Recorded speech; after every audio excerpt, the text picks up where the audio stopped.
G'day, Matt Tanttari, sitting up there, and I don't know what the hell that is, makeshift in Lismore. You are looking at right now the top story of our Lismore business that was underwater about just over a week ago.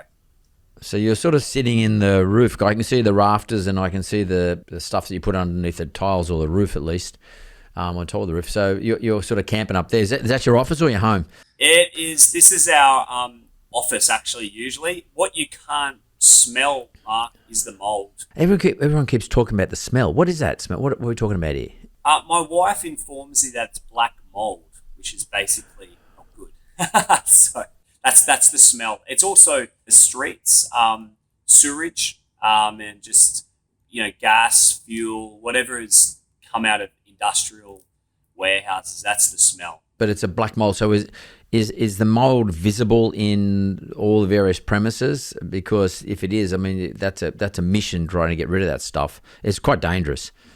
Yeah, so the mold comes in all sorts of colours: green, white, black.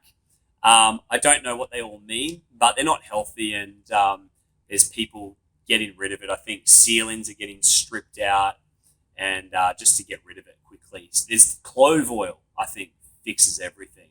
Everywhere here in Sydney, we saw the event, and and the event was played over and over and over again. The floods, and we saw cars floating down the road, and caravans and houses and rooftops, and then what actually inevitably happens in these situations is the same thing happened in the bushfires. Is the majority of the population of the country forgets about after that, and it's really what happens after the event. So the event lasts for a couple of days, and now where we are is where you are right now. You've got mold issues, you've got cleanup issues, you've got sewage issues, you've got blah, blah, blah.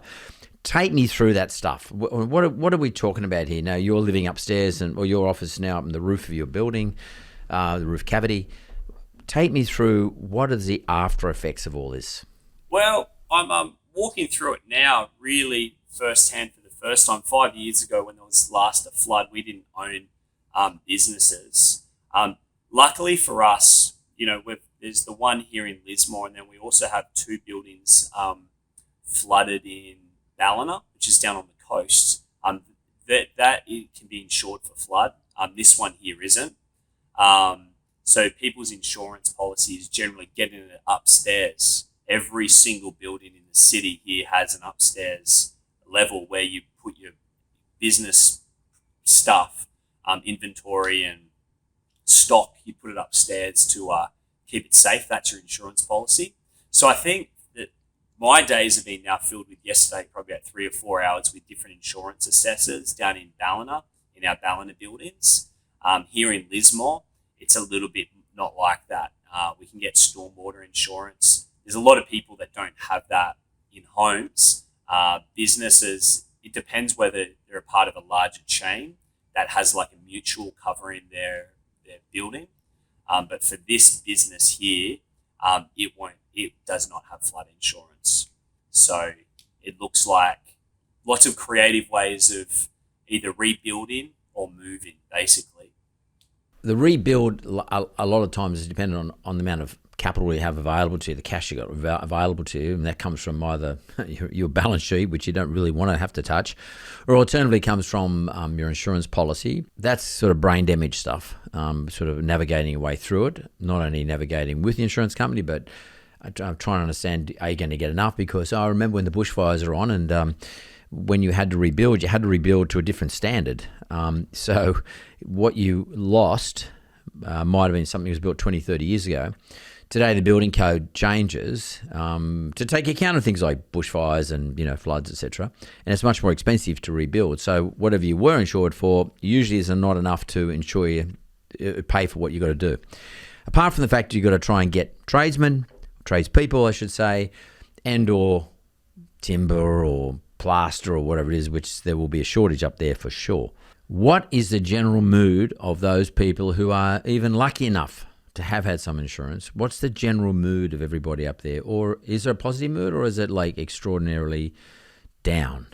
I think for us, we can see the opportunity in it all. You're right about when you build back in this kind of situation, we would never build back the business that we had. If we did, I think we'd be foolish to. And if people build back in the city the way that they were, I think that would be foolish as well. So in the instance of this business, in the building where we're sitting, it was an indoor kids play centre and cafe. Had about 120 seats, had play equipment that was scaffolding basically. Building back in this situation looks like bump in, bump out style coffee carts. It looks like portable play equipment that isn't bolted into the ground, and it looks like carpet tiles. So answering your question, you can actually build back in a flood zone if the building's up to scratch, and you're just building back a business. It shouldn't necessarily cost as much, or it should be. You can do it. You can do it. But the mood, that's another question. And some people are kind of, have been ramping up. For us in Ballina, our two operations in downtown Ballina, we're actually going to consolidate the two businesses into the one venue. And so in that situation, we're consolidating, but it actually propels us forward. In Lismore, we would move to a portable bump in, bump out situation so that if a flood ever threatened again, all of our stock, basically everything will be out of the CBD. That's our strategy. I'm not sure, but are you a good proxy for the way everybody else feels? Some people are very positive. I've just gone track through friends, and I think it's 50-50. There will, of course, be people that won't return to Lismore. I think there's people like mechanics that can move to a mobile mechanic situation. It's a bigger question. It's actually a government policy question about whether they spend the money and help rebuild the CBD, or do they move, they create a new green city somewhere in the hills for northern New South Wales, which would be, in the long term, a lot more certain, and, you can create new opportunities. I think that's the way forward.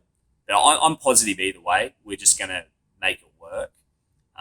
And because this is probably 20% of what we do is our Lismore situation. I feel like it hasn't hit me as hard, potentially, as other people. Well, I'm lucky in my business too, because we lend money around the area, Ballina, Lismore, Mullumbimby, and right up to Tweed, etc.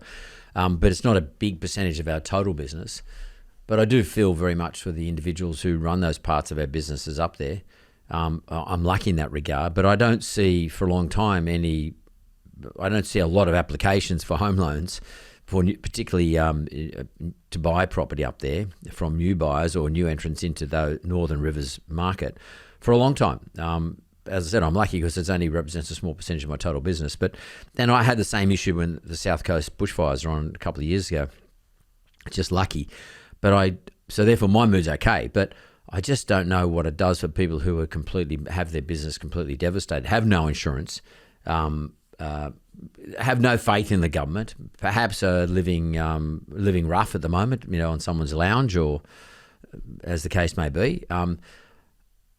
Where do those people does the local community give them support? I mean, are you guys up there in the Northern Rivers forming support groups to help out these people? I know the government's announced all this money for psychological help and etc. But look, how do you know how to contact someone to get that sort of help? I mean, at the end of the day, you're going to turn to Matt, or you're going to turn to your friend next door, or a bloke around the corner, or the lady around the next door, and you want to sit down and talk to them and have someone direct you to a group of people who are like-minded and have felt the same thing. Is that stuff going on up there? Yeah, 100%. And just before we jumped on, I had one of my staff members down in Ballina.